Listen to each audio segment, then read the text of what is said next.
right, welcome back to another community update. Very special episode today, joined by COO and co-founder Dan Crothers, and a very special guest, our CEO and co-founder, Mr. David Yu. Welcome, gentlemen. Welcome. I mean, thank you. Thanks for having me on your show. No worries at all. Look, today we've got quite a lot to get through, so we'll get straight to it. But before we get started, I just want to issue the same warning that we do every community update, and that is to please be wary of any scams.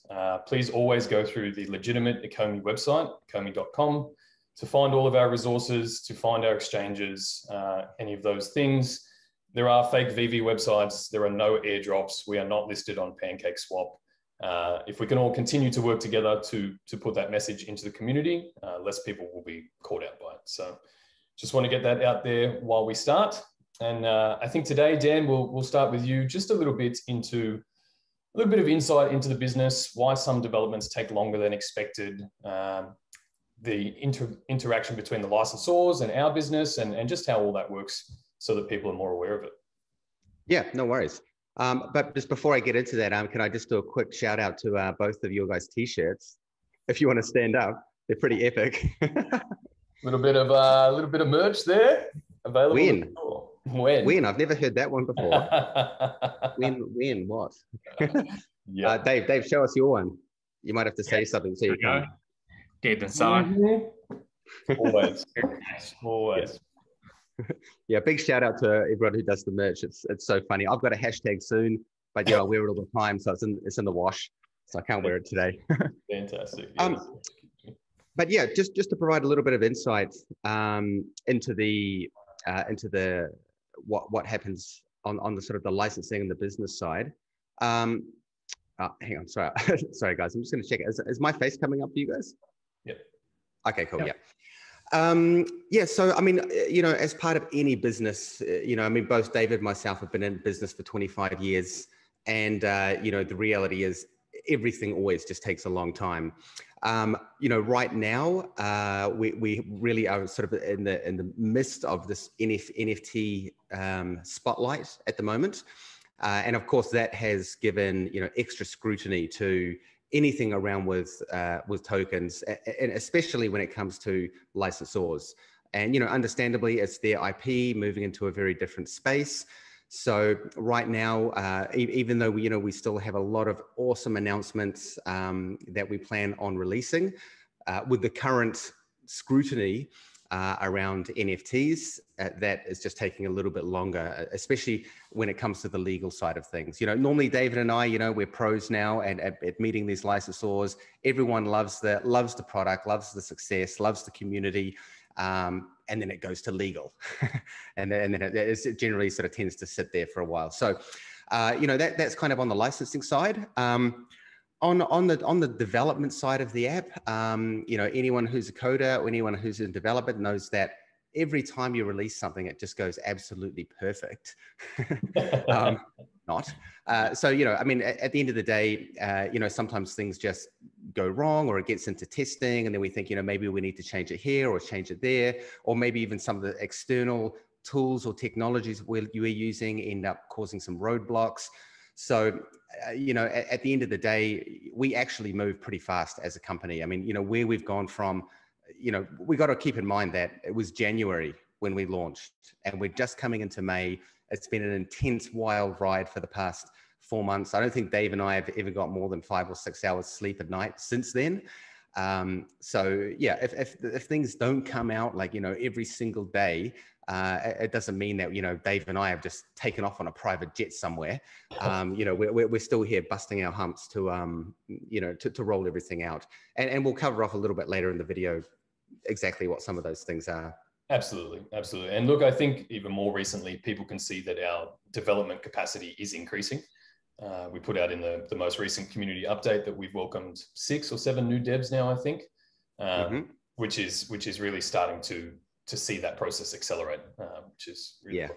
And in fact, the CTO messaged me the other day, and he's like, Dan, I've got some back-end resources free. And I was like, hallelujah.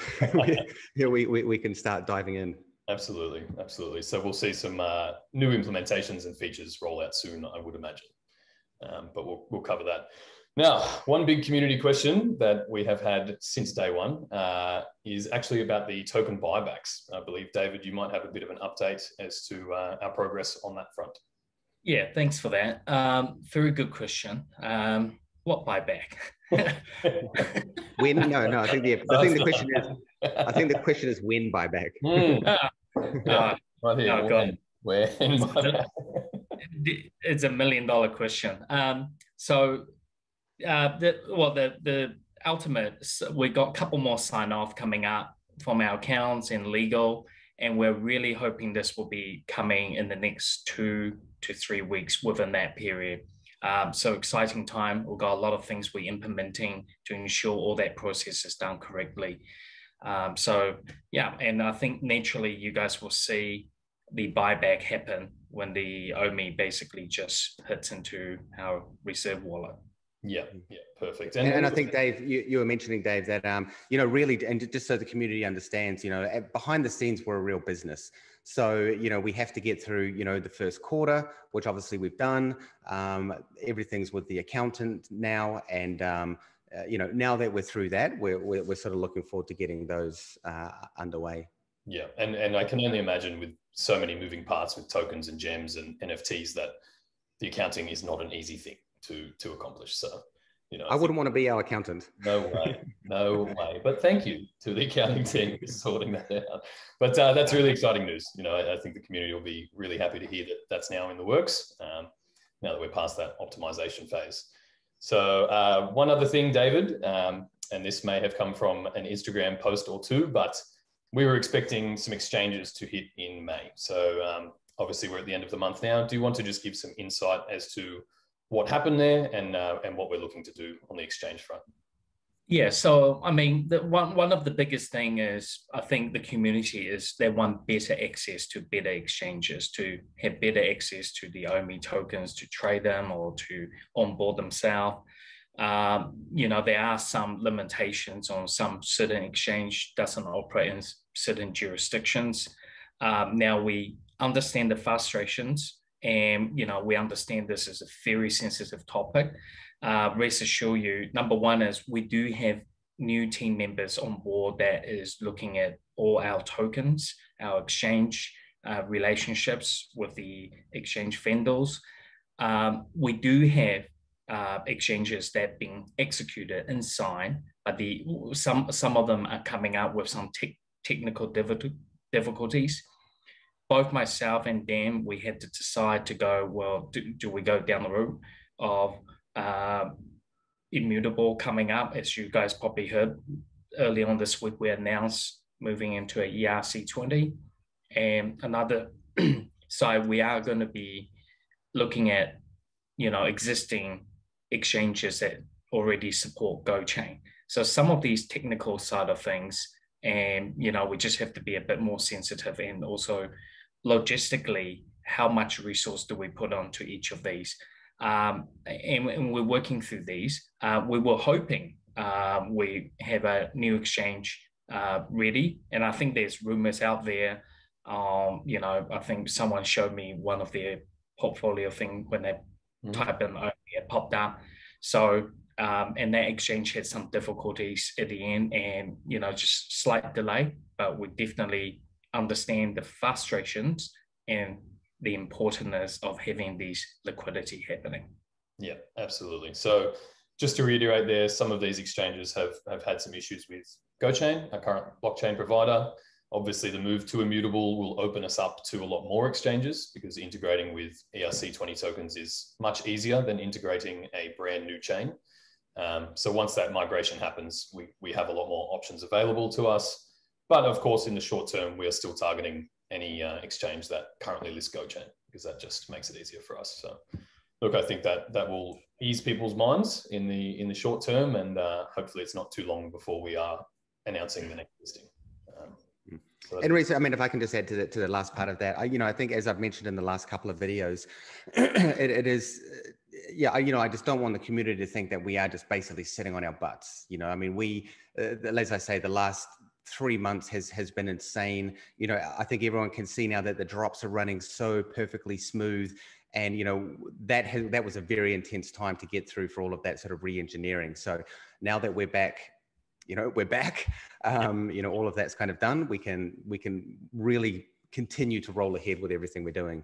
Absolutely. Look, I think the vast majority of our community understands all of that, you know, and they understand how hard we are working. And I mean, we've just had one of the biggest weeks of announcements to date, you know, with some of these, which we'll touch on later. So I think everybody can see us working. Obviously, we're trying to bring everything together as quickly and seamlessly as possible, but it's all coming, you know, and we'll continue to work towards those goals. So you did just mention the drops there, Dan, and I think it's probably a good time to dive into those. They have been going incredibly well the last few weeks, but some people in the community seem confused that we're not selling out, right? And I've tried to just reiterate to people that the goal isn't actually to sell out of collectibles each time, and we want some content in the store. So David, as the man who usually decides or has a big hand in deciding the edition numbers, maybe you can dive into that and just talk about, you know, the plan we have with the store and how we're producing that content.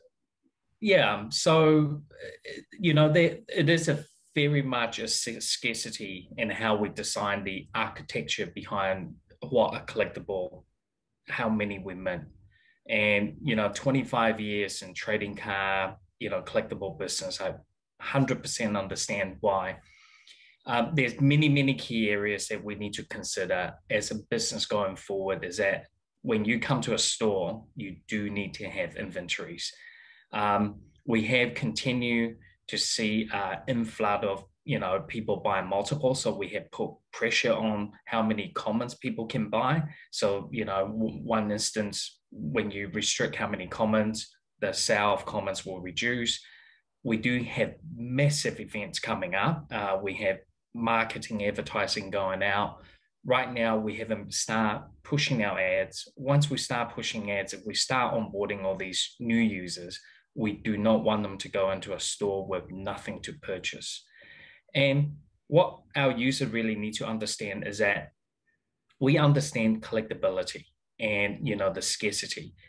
A common could be ultra rare or even rare than rare out there. Why?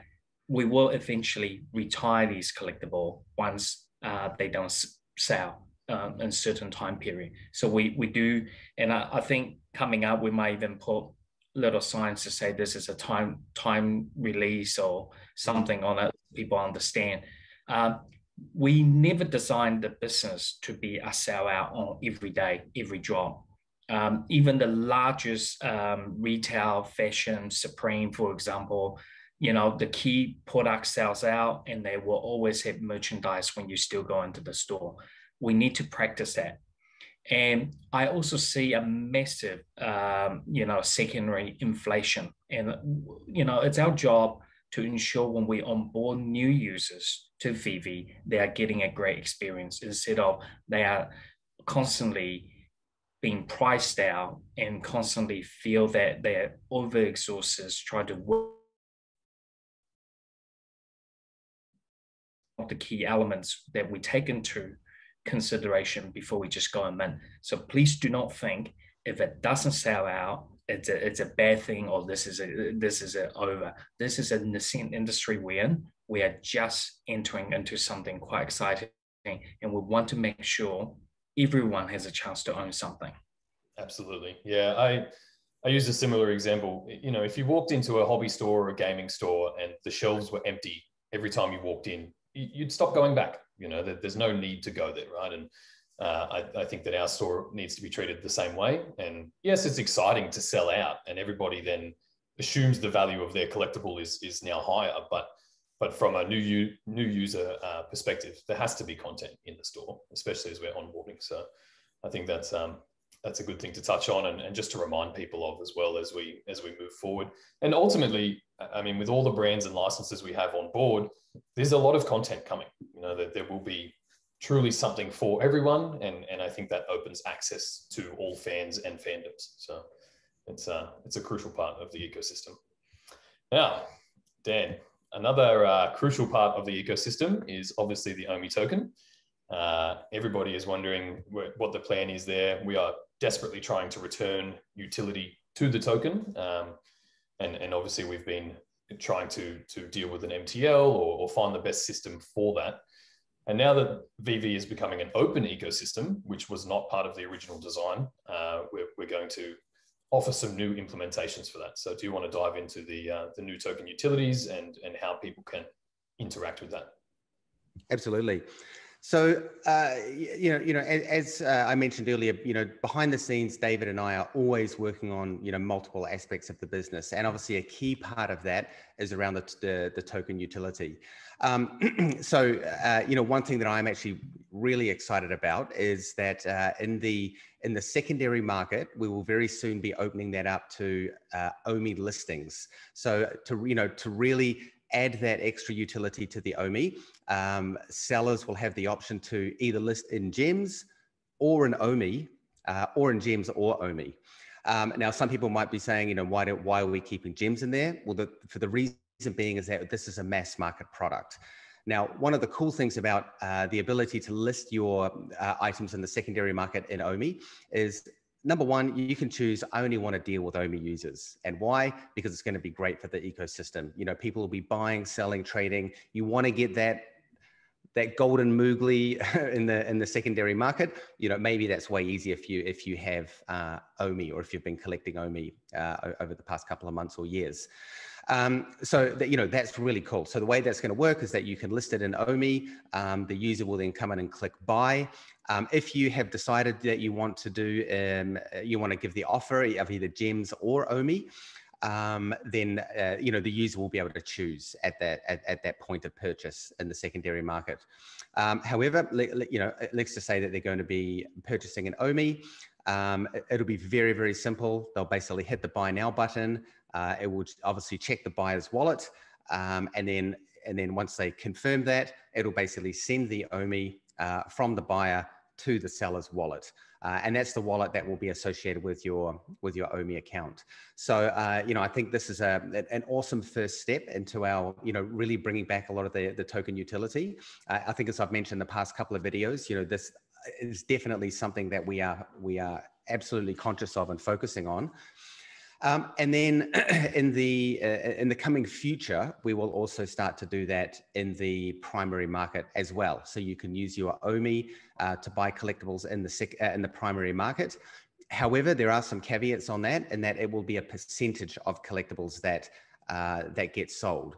Why? For the reason being is that with every collectible that we sell in the primary market, there is associated expenses that we have to pay as a company. Number one, the new collectibles that we have coming, the epic ones, they're not cheap. So we have to cover the cost. We've also got to pay for, licensing fees. And then on top of that, of course, is all of the, just the general admin. As you mentioned, Rhys, our team is growing, and much to Dave's disgrace, so is the staff bill. So yeah, I think this is going to be a really good step. Rather, you can just go straight from OMI to NFT, which is the ultimate utility for the token. Now, one of the other things that I want to bring up just while discussing this point is obviously the ability to cash out gems. So again, David and I have been finalizing all of our final plans around that, and we hope to have that in place very soon. We've sort of finalized the structure, how it's going to work. And one part of that is, of this, because as Rhys mentioned, cashing out was never part of the original sort of model that we had. So, when we add something like this in, we need to, really do an analysis to make sure everything's working. Now, one of the issues is that right now, for every gem we have in the system, we have $1. And that works perfectly. You cash out a gem, you get that $1. Where the problem in that, in the current model comes in, is that if I send an OMI and I convert that to gems, then all of a sudden that balance goes out of whack. We'll have way more gems in the system than we do actually have dollars to pay out for if someone wants to cash out. Now we could continue on that model, but the issue is that any OMI that comes in and would be converted to gems, we will then have to sell down that OMI in order to get the dollars back that we've just sent out to a user. And I'm sure, you know, anyone who's kind of au fait with tokenomics can understand that, you know, we've got a massive user base now. And if we are constantly having to, you know, sell down OMI, that's going to put the wrong pressure on the tokenomics and the token model. And this is the exact reason that we've thought, you know what, let's just go straight to OMI to NFT, because it keeps the utility absolutely in place. It still allows our users to cash out in gems. And you've got to remember, you know, you might buy something in the primary market in OMI, you might then sell it in for gems in the secondary market, and then you still have the ability to cash out. So this is a much more rounded, you know, far more balanced kind of ecosystem. Yeah, absolutely. Yeah, I think people will understand we don't want to put all of that sell pressure onto the token. Now, what are we looking at in terms of a timeline for the ability to buy, you know, to be able to cash out from gems with that float? Is that something that's coming with the web platform? Is that something that's coming as a soon integration? Yeah, so the web platform is well underway, and you know, I've got to be honest with you guys, I'm actually very excited. You know, in the beginning, you know, I was so passionate about the actual mobile app because, you know, we've spent so long working on that and really honed it into the, you know, the product that it is now. And so, but as we started building out the web platform, I mean, like, you know, I've just realized like this is, you know, it's going to be epic. I mean, even just the ability to use the showroom to place items in there, you know, move things around, like everything's just so much easier, you know, when you've got this much sort of wider platform.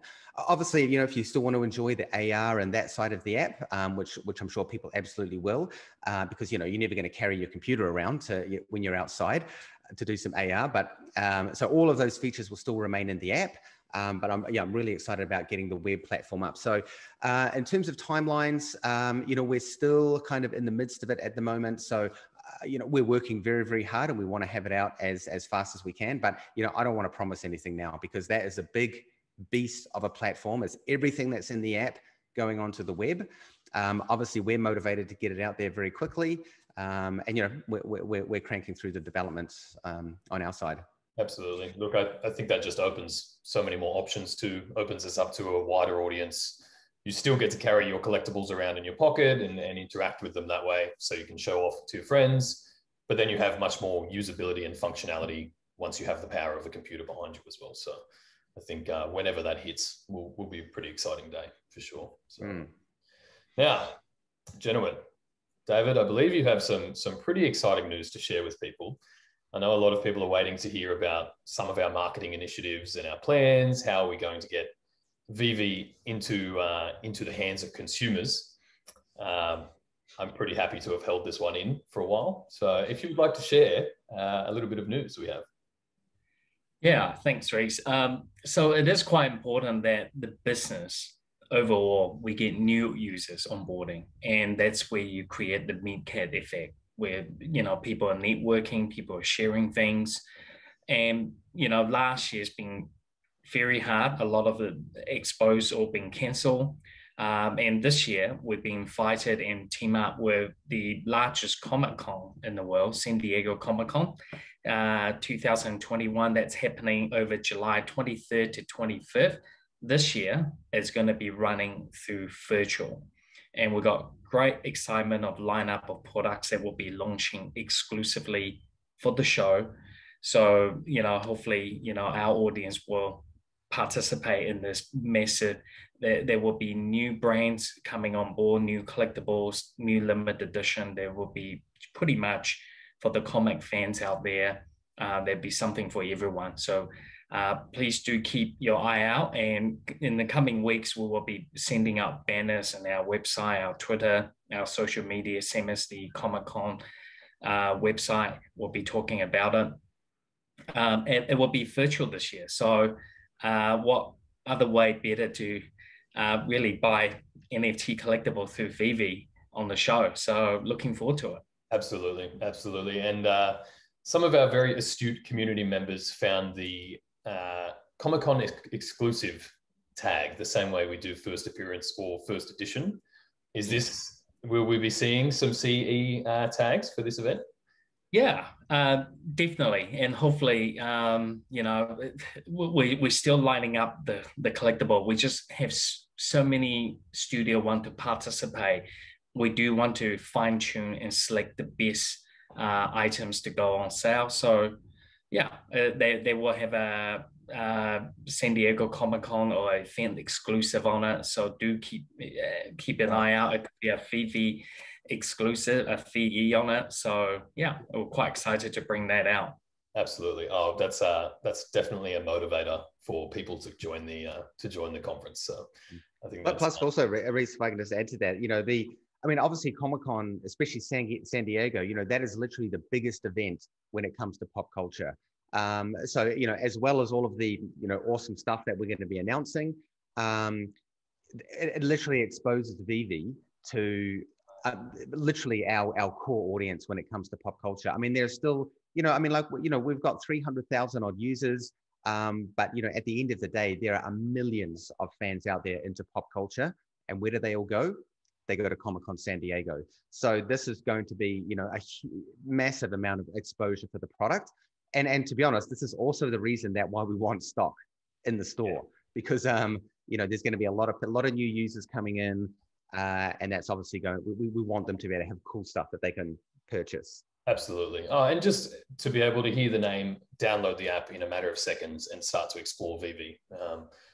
We want to be able to have that impact on the new user base. So yeah, I think that's, you know, that should get some smiles going for sure.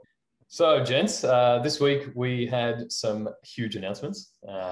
Mr. Ron English coming on board. I know we've been holding on to that one for a while.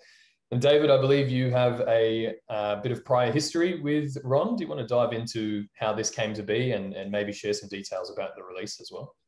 Yeah, I mean, it's amazing announcement, and it's what most audience doesn't understand is that these things takes number of years to QA together. When you find a great project, you need to dive in. You want to bring out different levels of collectability. I mean, Ron's going to be bringing in his immersed world of collectibles and figurines that he has designed. I have known and collected of Ron's work since 2009. I started with One Piece. You know, like any collectible things, the taste is very different. Ron is a very propaganda, street artist, pop art. And what really intrigued me with his work is, you know, I find things interesting when that product or that artwork speaks to me in differently. And when you put a group of them together, you know, they become a topic people talk about, people want to know what is with this artist.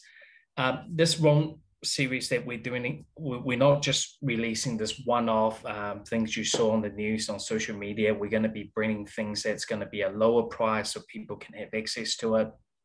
But this specific piece I'm going to be showing you guys today is going to be amazing. So number one, for all your diamond hands out there, I mean, we need to give you a pair of gloves because it's so dangerous. If you got a diamond hand, you pretty much have to put this on or you're going to scratch it. Okay? So I love the props. That's great. I see David wearing these. Agent Club comes with it. He wears these all the time. Yeah. Wow. Here we go. That's so cool. So it's fully chrome. It's quite heavy. So you don't want to scratch it. It's almost like a mirror. Like I say, you do want to have a pair of gloves if you're a diamond hand. Yeah. Here we go. So it's a solid sculpture, right? We're talking. Yeah. And this one comes in a beautiful big box. Inside, it's going to have a certificate, have your own number signed by Ron. And more importantly is that it's going to have your blockchain ID for your NFT. Now, something I really want the audience to understand, myself and Dan, we got into this business doing NFT. This non-fungible is not just really about tokens. Artwork can be a non-fungible. And this is just a way for collectors to have a piece of real artwork in there. They also have one in their mobile phones or tablet. They can walk around and show it to their friend. And I'm going to expect that we're going to see a lot of great photos of this Rabbit Grin basically in many, many famous places and share through socially. It is going to be 100 silver prawn and 100 gold one. They will drop in different days. We haven't decided on the price and how we're going to do it, if it's going to be raffle or if it's going to be some sort of website exclusive. So we're working on that. And when the time, is ready, we will be announcing it. And it is very likely we will drop a couple small other releases from Ron's run to the public before this. Okay, amazing. And I'm probably right in assuming that not all of Ron's works will come with a physical piece, right? We'll be doing digital only releases as well. Correct. Okay. Correct. Perfect. Just you did just touch on the edition numbers we're doing there. Do you want to just give some people a bit more insight into how we do choose, which collectibles become ultra rare or which ones become uncommon, how we decide on the edition numbers, that kind of thing? Yeah, I mean, it's a great question. And to be very honest to every collector out there, there's no most favorite and least favorite. If we were going to do that, we'll be releasing one piece every week. Everything is going to be rare or ultra rare. It's very, very hard for myself and Daniel to sit down and try to piecemeal everything together. I mean, this week's drop is amazing. Every single one is the first appearance. And every single time we want to try something a little bit different. And you've seen it in season one. The whole idea of season one is that we try and be edgy and try a brand star and the lower pricing, something for everyone. And the ultra rare and the rare, they don't just really get produced simply because they look better or they don't. The fact is that they all first appearance. I mean, if this week's drop, we only have one first appearance and that they could be ultra rare. I mean, it really, we choose them based on popularity. That's what we know from our licensed partners, what is selling well. And basically we ensure that vintage run satisfy everybody. And it's no good if you have the most famous characters and you only mint 500 of it, because you're just going to have 35,000 angry customers going, well, I want one. And we really do want to ensure that, the inflation, like I mentioned earlier on the video, is that price doesn't just get out of reach overnight. No collectibles basically should be priced at one price and become inflated next day. If it does, it means myself and Daniel, we priced the collectible wrong. We should be pricing at $5,000 each for all these ultra rares. They should not be like that. They should be, accessible. And I do understand, there are many, many ways of people collecting the serial number, the edition numbers. If they like Batman, black and white, they go for all that. And coming up, many, many more releases we got coming. They're all going to have different type of run. As we mentioned, right now the commons are larger run because we do have to get ready for these big events that we have coming up. Yeah, absolutely. And you did touch on this earlier. For anyone who has been around since VeVe actually launched, they've probably seen a lot of different pricing iterations and different edition numbers. And do the both of you feel like we've learned the lessons we needed to in season one and we're more prepared for it now? Yeah, I mean, when we still got a few collectible we haven't released, right? That's a secret rare. We got the ghost trap, and then you want to talk a little bit about our experience. Well, yeah, I mean, generally each week, to be completely transparent with you guys, Dave and I will always have a call early on in the week, and we were like, okay, we're dropping this. And then every time, I've got one idea in mind about what the additions are, and then Dave's got another idea. So it's generally like a couple of days of arguing about how many additions there should be. And then at the end of the day, we kind of sort of settle on what the final number is. But, in terms of learning, I think we deal with so many different brands and so many of those different brands have different popularities. I mean, like, you know, to be exact, for example, some of the drops we've done that, you know, I thought might have been a little bit more low key, have completely sold out in a matter of minutes. And then other drops that I thought, well, wow, they're so cool that they're going to go, and, you know, they don't sell. So at the end of the day, I mean, you know, David and I, well, I mean, I'm not really including myself in this. David's the collectible expert. But, you know, we base it on a lot of different things, you know, including what's happening out there in the real world, how many of those collectibles might have sold in a physical version, how popular the artist is. One of the things that we have, you know, really sort of finalized, or I guess made a little bit more of a common format, is always to do with the pricing. And I'm not saying that, you know, the pricing might be a bit different in the future, but for the most part, you know, if you're going to get an ultra rare, it's going to be 89. A common is going to be 39. And this is of our premium line statues. You know, the very detailed stuff like, you know, what we're seeing in the last drop of DC. And then we've got our other tier of pricing, you know, which you would have seen in Cryptkins and Tokidoki and so forth. So will the edition numbers continue to change? 100% more than likely. And, you know, even as we get on more and more users into the platform, you know, we have to remember that when you're dealing with a global audience of billions of people, that is going to have some effect and some impact. And I've had a few conversations with people in Discord around this as well. You know, we can't be offering 5,000 Batmans, you know, on a worldwide audience when we potentially have millions of users in the future. Yeah, absolutely. And you just touched on it there, but we really do have a lot of different types of collector or fan, you know, whether they're here for a specific brand or, you know, and everybody operates within their own price points and comfortability there. So it's really good to be able to offer a range of collectibles from a range of price points and open that experience to as many people as we can, really. So yeah, that's it's a good little bit of insight there. So I'm sure people will appreciate that. And you also shared some good insights this week, Dan, on a bit of a panel with Kevin Smith, the man. And yes.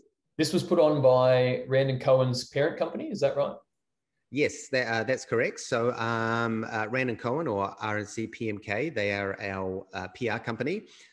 Really, really top group of people over there. I love meeting with them every week because they've got just so many good ideas, and just, yeah, amazing that they can have just got such good reach in so many different areas. So yeah, their parent company was basically doing a, you know, a live panel to both, you know, their internal team, their wider sort of customers, and then also sort of agencies and so forth that they're involved. Why? Because everyone wants to know, you know, what's going on with NFTs, and more importantly, you know, how can they start to get into that space? So of course I was saying, well, VeVe is the best way to get into that space. But, you know, of course. But, you know, really the whole thing around the panel was really just about, you know, just educating people a bit more about, you know, how brands can move into the space. And yeah, it was really cool that, you know, the guest of honor, so to speak, was Kevin Smith. You know, I've obviously been a big fan of Kevin Smith, you know, since way back in the Jay and Silent Bob days. And obviously, you know, he's been a very successful director and artist and so forth. And yeah, it was cool. He was just basically talking about his experience, you know, with NFTs. He's dropped a few things in NFTs, and, you know, where he kind of thinks it's going in the future, and what artists can, and film directors like himself can sort of expect to gain from it. Yeah, it really is a testament to just how much the NFT industry is making it into mainstream awareness. And you know, we're day one here, you know, even with what we're doing, but the whole industry, like, it's, yeah, the capabilities of non-fungible tokens and what they can be linked to. And yeah, it's going to be pretty incredible to watch the whole industry evolve as we move forward. So, yeah, and what a great event, you know. Am I right in assuming that was targeted more at the industry as opposed to the individual?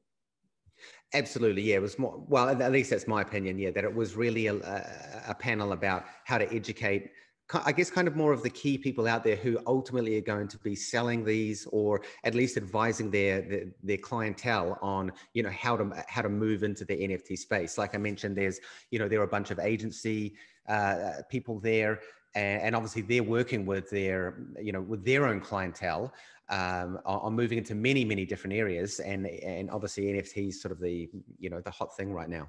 Absolutely, yeah, and I think we'll continue to be. You know, I mean, we're only going to see the ongoing digitization of industries around the world, and non-fungible tokens provide that access. So it's an exciting time to be in it, that's for sure. So all right, what else did we do this week then? We had Ron English. You had that panel. Of course, we announced that we are moving to Immutable, which I am a very happy chappy about. Do you want to dive into that, Dan, and just give us some insight into the decision and what people can expect? Yeah, absolutely. So yeah, I mean, this has been a long time coming. You know, David and I have been, you know, meeting with all of the top players in the space, and you know, we're sort of blessed enough at this time in 2021 that there are a lot of good options out there, and it was very difficult to you know, to kind of choose who might be the better one. But you know, for us, it came down to like really a key few things, which is, you know, number one, it needs to be gasless. For the reason being is that, you know, we've already minted in the first few months of operation, we've already minted more than 500,000 NFTs. I don't want to be paying $30 every time I mint an NFT, because then there's going to be no VeVe. Yeah. So gasless was a huge thing.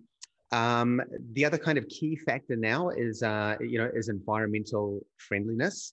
And you know, that's something that always comes up with our licensors. And you know, there's still a lot of misinformation out there, really, around you know, environmentally friendly blockchains. I don't think people understand that there is a huge spectrum of them, you know, where some are less and some are more. So they obviously tick that box. Number three is, you know, we are very strong believers that this digital collectible or NFT industry is here to stay. And a part of that is interoperability. You know, even talking to our licensors now, they're becoming, you know, far more aware, you know, of how the NFT space works. And a lot of them, you know, want to be interoperable.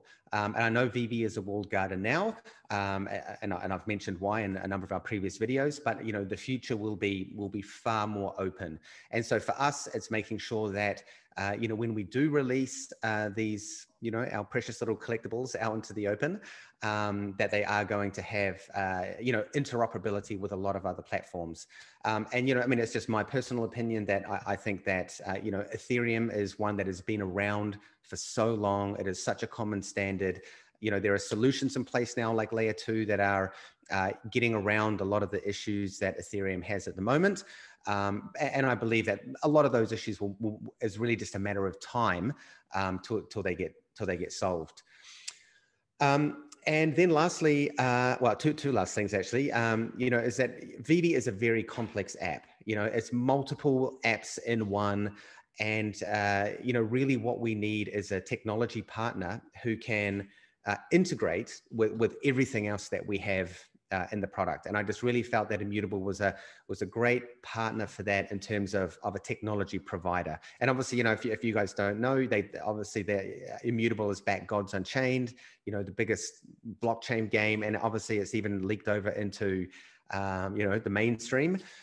So yeah, I mean, really, really good team. And of course they're, you know, they're from down under, like all of us. So, you know, gotta give props to the hood. Yeah, that's fair. That's fair. Yeah, I think Immutable is the best choice we could have made, and I second your opinion that Ethereum is here to stay. It has the biggest network effects. It already has, you know, all of the biggest industries built on top of it. NFTs started on Ethereum. You know, DeFi's there. It just opens us up to a much bigger ecosystem and more capabilities there. So yeah, and as we touched on earlier, will help us to list the OMI token on more exchanges too. That really opens that part of the ecosystem. Yeah, I think, yeah, and actually just to touch on that, Rhys, yeah, you know, so anyone who has OMI, you don't need to worry, like it's not going to disappear. I mean, basically everything's going to remain pretty much as is. Obviously, when the time comes, and we will communicate this very heavily, that there will be, you know, some sort of token swap that you'll need to do. We will set up a, you know, a platform very similar to what we did with WOMI. And then you'll be able to swap your existing OMI for the new ERC20 OMI. and everything's just going to be business as usual. So don't, you know, I've seen a couple of comments out there that, oh, doom and gloom, but the reality is it's just going to be the same. Yeah. We're just going to be on a far more interoperable network that is far more open to, you know, exchanges, interoperability, and just a massive community. So overall, I think it's, you know, very positive. Absolutely, absolutely. And I mean, token swaps are reasonably common in crypto. You know, it's not an unheard of thing. And maybe we'll just take a moment to reiterate that there will undoubtedly be scam sites that pop up at the same time. So, you know, we will continue to put that message out there and make sure that people are finding the legitimate resources, but just put that into your awareness now and just understand that it will happen. So you know, we'll continue to work together to avoid those. All right, it's a long list, gents, but we're definitely getting there. I know that there's been quite a lot of app developments. So I guess after all this, let's chat VeVe. Dan, do you want to run us through some of the new rollouts that have hit the app or are about to hit the app in the next update and what people can expect? Yeah, we've got some pretty cool things this time around. You know, obviously we listen to the community all the time. And in fact, you know, it makes my job way easier because now the community is like, hey, this is what we want. We hate this. We love that. This part's kind of okay. You know, whereas up till now, it's kind of, you know, myself and the internal team looking at the product and seeing, you know, how we shape it. But having the, you know, the feedback from the community is very, very helpful. So, and if something's not right in the app, you know, I basically hear about it probably 0.01 seconds after it goes live. So very, very good, you know, live feedback. Yeah. So one of the main things that we have coming out in this new release is around the market and just how difficult it is now to, you know, perhaps find what you want. So one of the main changes coming in the next update is when you go into the market and you click on browse, you know, there's never one of anything listed in the market, you know, in this day and age. So when you click on a collectible that's listed, you come to what we call the multiples page, and that lists every single edition of a particular collectible type. Now, one of the recent updates we made in the last update was that we've sorted it from lowest price to highest price, because previous to that, it was just a complete jumble. Now, obviously, we've heard from the community, and even when I was in the app, I was like, what was I thinking? So now what we've done is we've broken that page up into two different tabs at the top. So number one, you can browse by default from lowest to highest, all the buy nows. And then in the other tab, you can browse lowest to highest price of all the auctions. So, you know, even just testing the app this morning, like, it just makes it so much easier, so much better to find what I want. I don't want to do an auction, boom, I'm straight there in the buy now. The other feature that we've added into the multiple listing screen is the ability to sort by, drum roll, editions. So you can now sort by edition. I know that's something that the community really wanted. You know, as Dave mentioned before, I mean, even both of us know a lot of people who literally just collect one edition number. So this is going to make it super duper easy to go through and find that edition you want, whether it's buy now or whether it's auction. Is there a way, just quickly, is there a way to be notified if a edition number you were looking for is listed, or is that something that we can add down the line? Yes, we can absolutely add that down the line. Right now, our notifications module is actually undergoing a rebuild. Some of the community out there may have noticed that they don't get as many notifications as they used to do. For the reason being, you know, we built a notification system for 20,000 users. And, you know, it was one of the things back in the early days that was putting a bit of pressure on the server. So yeah, absolutely. You know, notifications are going to be coming back in a greater capacity. And then, yeah, things like that, you know, the ability to get notified for a certain edition. I mean, you know, in the future, you know, we're also going to have the ability for you to make an offer as a user. You know, you see someone post, hey, I'm boasting, I've got Dragon Girl Ultra Rare 888. You're going to be able to click on that and, you know, make an offer to that user. You may not even be thinking of selling it until you get that right offer coming. Yeah. So awesome. Yeah, so a couple of other updates. I'm just referring to my list here because there's quite a few. So as users know, we recently, you know, put penalties into the market. It was something that we never really thought we would have to do in the first place. But you know, in the same way that, you know, dog breeds get chastised, it's only ever sort of 5% or less of that community that, let's face it, has been a little bit douchebaggy. So, you know, in order to protect our sellers and protect buyers, you know, we added the market penalties in. So you don't pay for a listing, you do outrageous bids, you generally just try to disrupt the whole kind of market. You're now going to get blocked. And that's already been in place for a couple of weeks now. And, you know, we've just seen it's had an amazing impact. You know, we get very, very few complaints now about people doing crazy bids or whatever. Now, one of the issues that came up as part of that is that if you were bidding on multiple auctions and then you were locked out because you didn't pay, and the other auctions that you were bidding on then ended and you won, you obviously weren't able to pay for that. And then your market block got extended by a certain number of days. So what we've done now is we've just limited it to, it'll only ever be 3 days. To be honest, it actually doesn't really happen very much now. You know, I think our users out there are very aware that, you know, that there are penalties in place. And as I say, for the most part, it's not, you know, 95% of the users use it in a legitimate fashion. Yeah. Now, so one of the other things that we've added in is just rate limiting in the app. And basically what that means is that, you know, we know on the technology side how long it takes someone to, you know, to bid for a bid on an auction, or how long it takes someone to write a comment. And so the whole idea with the rate limiting is really to minimize the, you know, people who are trying to, and again, this is the 5% looking at you, who are using bots or using emulators, you know, to try and get gains. So the first part of that was to build in this rate limiting, so that, you know, like every second it can't just be hammering the app to place a bid. You know, we know it can't be done in that amount of time. So that's the whole idea around rate limiting. Secondly, just to touch on the bots and emulators, it'll either be this current version of the app update or the one coming early next week, is that for the most part, bots and emulators will be eliminated. There are certain things we've done in the back end that are going to basically prevent any of those users from, or any of those apps from getting access to the app. You know, if you are using a bot or you are using an emulator, or you're doing something dodgy, you basically, when you try to log into the app, it's going to say your device is not accepted. So again, just all of these kind of efforts we're going through to help clean up the market, make it more fair. Oh God, time's running out again. We better hurry up. Yeah. So and we'll give you some more updates when that comes through.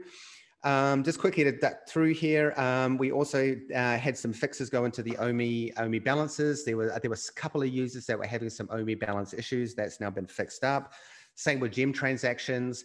I think what it was is that I'll have to go back and look at the issue, that the gem transactions in your gem transaction history wasn't taking into account the secondary market fee, which has all now been updated. There were a couple of users that weren't seeing the payment pending banner, which sits across the top of the app. You know, when they have a payment due, that's now been sort of looked at. It was only a couple of instances that we were able to reproduce that, but made a couple of changes there. And that's pretty much it for what's coming out in this next update. And then Rhys, as I think we touched on in the last community update we did, we've done a massive update to our rendering engine in the back end. So we've upgraded to the latest technology called URP, which is Universal Render Pipeline. This is heavily optimized for mobile, and it allows us to just do, you know, far more cool stuff when it comes to, you know, actually the coloring and the shading of the collectibles, such as we can add glows, we can add, you know, very complex textures to get, you know, different looks. And again, this is just in place because the next level of stuff the next collectibles we have coming are just a next level. So pretty excited to roll that out. Couple of things that are coming in next. Obviously, you know, one of the big things that was what got kind of lost when we did the big video, the photo editor update, is the ability to set a photo for your showroom. You know, so what you're going to be able to do now is if you have a showroom, when you click the little I button in the bottom right corner to edit it, you'll be able to add a photo that you've taken within VeVe. to that showroom. So it just makes it look way more attractive on your collection screen. Also, when you share it on the feed, people can have a look. Because honestly, man, I don't know how some people's phones run with the amount of collectibles they have in their showroom. And honestly, credit to people who do that, because you know, it must just take a hell of a long time. Yeah, just plugged in the whole time, I think, just to so yeah, exactly. A couple of other quick things. Progressing really well on the accessory side for the showroom. You know, the devs have been doing the last little screens that are involved. Trevor and I have also been working on the showroom V2, which is the just, you know, a much better looking showroom. And honestly, I can tell you guys, you're going to be, well, hopefully, like I was, just blown away. I mean, it just looks so awesome. We will be posting a photo on VeVe.me in the next sort of day or so of the first sort of like how your showrooms are going to look in the VeVe. So yeah, keep an eye out for that. It's just one little render, but I had to share it because it just looks really, really awesome. And what else? Let me just check my list again. Yeah, obviously, and as I mentioned earlier, the web platform is coming along really well. Really looking forward to getting that out because, as I say, I think the experience, you know, have been able to go between mobile and go between web. I think it's going to be really, really, just advantageous to our users. Absolutely, absolutely. And so the first iteration of the web platform is more or less what you see in the app, right? You'll be able to use the same sort of features and just use it on the web. Well, yeah. I mean, you know, the web platform and the mobile app are basically the same product. The only thing is that they're just in two different interfaces. So everything that's delivered to you is all been delivered from the same back end, so to speak. So yeah, ultimately they will, for the most part, be the same. Nice. Oh, that's a big mouthful of things that people can digest for a little while, I think. But yeah, everyone can see what's coming. And look, just before we sign off here, lads, to both of you, what are you the most excited about coming out soon? Is there something in particular that you feel like we'll get to a bit of over another hump, perhaps? You know, once this thing comes out, we'll look ahead to the next thing. Is there a moment there? Well, Rhys, you know, we can't talk about any of the upcoming collectibles, so I can't really even answer that. Fair enough. David, anything feature-wise then that you're looking forward to? Yeah, I mean, the web version is going to be amazing. Really looking forward to it, and I think, you know, a lot of we're going to be opening up new categories once the website comes out and the mobile. I mean, we're on second quarter Q2, so I really hope our audience really understand. We just need a little bit more time. You know, the loading issue we had for the first season collectible took a lot of our resource, our talents, and thanks to all our team members, engineers, especially our CTO, you know, pretty much everyone was working around the clock to get this fixed. We're nearly there. So now we've got other holes that we are patching up. We hear you. Major things on our thing, you know, really about the OMI into the app again, the exchanges, and, you know, Trevor's doing a fantastic job bringing, I think we got 80 or 100 beautiful collectibles on the work at any one time. So it's going to be like clockwork. Yeah. I think what I'm really looking forward to, one more thing, is that we are going to start to regionalize a lot of contents from different parts of the world. So I think our audience from France, for example, is going to be very happy. We got Greater China market, we got Japanese content, Korean market. We got a mixture of cool stuff on the work. And please do keep in mind, a lot of the stuff that you've seen today that is in the app has actually been in the works for a number of years. You know, some of these licensors we have been working with for countless hours, you know, between myself and Dan, we travel to see them. And to get it all perfect, to get it to where it is today, it does take a lot of energy and a lot of work. So we just need time to breathe a little bit more. And we're very excited, and, you know, just stay on and believe in us, and we'll show you what we have got coming. Absolutely. Stay calm and keep collecting. Yeah, that's it. That's the next shirt. We'll get it made. Yeah. No, look, I think everyone can appreciate that. Everybody knows how hard, and how much work has gone into this platform and the ecosystem just to bring it to this point, with so many moving parts and so many different stakeholders, whether they're collectors or OMI holders, or everybody has their own wants and needs from the success of this company and platform. And so far I think we're doing a job well done, lads. Should be. Thanks, Rhys. Work that's happened. Thanks, Rick. Yeah, it's good. Take that home. All right, gentlemen. I think that'll do us for today. Thank you both very much for being here. I look forward to sharing this with the community, and we'll do it again soon. Thanks, everyone. Cheers. Thank you.